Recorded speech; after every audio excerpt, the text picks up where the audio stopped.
This Ag Vision program is made possible through the generous support of Syngenta Seeds NK brand. The results you need, the freedom to choose. And by Farms.com. Ag news, market prices, ag careers, and farm real estate. You'll find it all at Farms.com.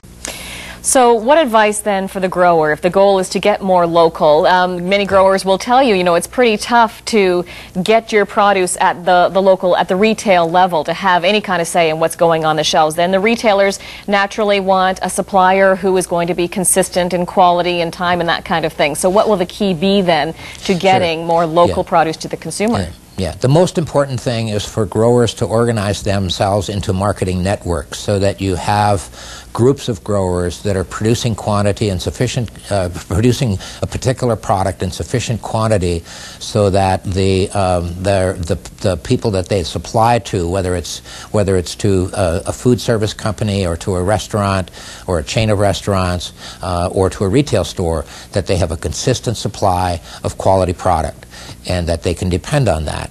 So that's terribly important. The other thing that's important about that is that when growers link together into marketing networks, they reduce their transaction costs.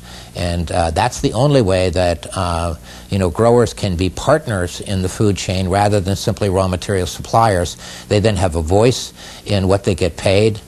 They can bring to the table their cost of production and make that a part of the pricing scenario that becomes part of that consistent food supply. We like to call those values-based value chains rather than supply chains. And these networks you're talking about, is that the strategic alliances? The term you sometimes use is strategic alliance. Is that what you're referring to then? Yes, correctly. Yeah.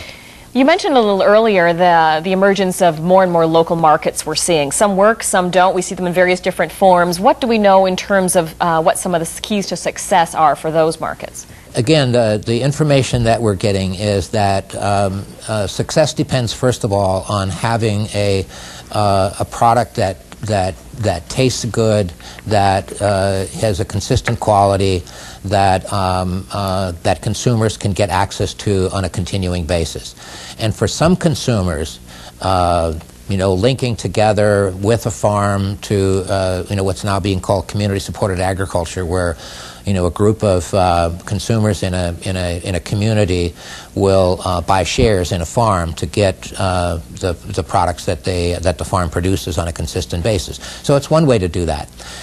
For many consumers, that doesn't work. They don't have the time, or their lifestyle doesn't allow them to be engaged with the farmer directly in that way. And so that's why we think that developing these marketing networks where farmers link up with a distribution company, food company that makes their food available to consumers on a consistent basis. So much of this is all about the brand. Do you think that branding really is going to be the key to the success in the future of the small, medium-sized farm?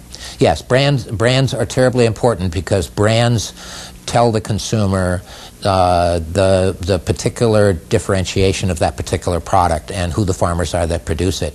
We think in addition to these, so in other words, each of these farmers marketing networks that we're talking about would have their own brand. Mm-hmm. And there are a number of examples out there. Organic Valley Farmers, for example, in the United States, which are a group of organic growers that have developed a marketing network. They now have some 700 growers that are producing organic milk and cheese and meat and orange juice. And Organic Valley has now become a well-known brand, and consumers identify with that. We think, in addition to the brand, however, of each of these farmers' networks, that all of these farmers' networks could also be linked together with a common seal, and that seal would be controlled by a third-party certification system that would assure the consumers that all of the common things that all of these farmers' networks have in terms of environmental and social standards are shared by all of the production systems, and that seal would be the assurance to the consumer that they all meet those basic standards. So many interesting strategies you have for farmers to prosper. We're only a couple minutes left, but I'd like to touch on at least one more. If you could tell us a bit about the Association of Family Farms. Right. Well, this is what we're trying to develop here in the United States is a national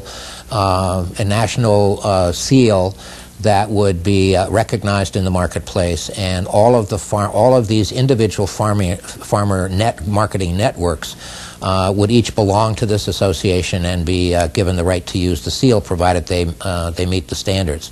I was in Canada just recently, and there was at least some interest in having a similar kind of association of family farms in Canada, and there isn't any reason why this can't be exported to other countries.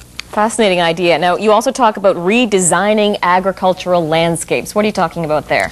Well, you know, the mass production commodity system, because of the way we've created our markets, force farmers to raise only or to produce only one or two commodities. So here in Iowa, that's primarily in the grains is corn and soybeans. Or they produce one animal commodity, so it's either pork or it's beef or one thing or another.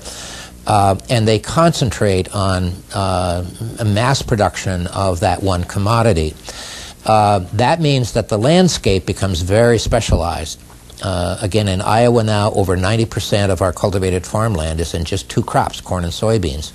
And that creates pest and disease problems because, you know, there's no variation in the field, so the same kinds of pests tend to emerge. So our view of thinking about this is that if we're going to solve some of the on-farm production problems and begin to reduce the kind of nutrient contamination that we have, or nutrient flow that we have going down the Mississippi River, which then contributes to the hypoxia zone in the Gulf of Mexico, we need to begin to think about diversifying the landscape.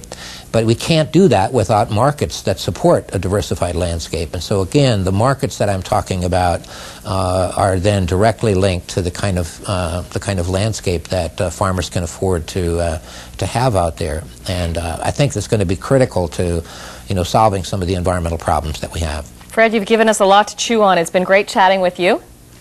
It's my pleasure. Thank you very much. My thanks to Fred Kirschenmann for chatting with us today. And if you would like to know more about the Leopold Center based at Iowa State University and the kinds of agriculture and food-related research they do, we'll put a link on our homepage. That's agvisiontv.com.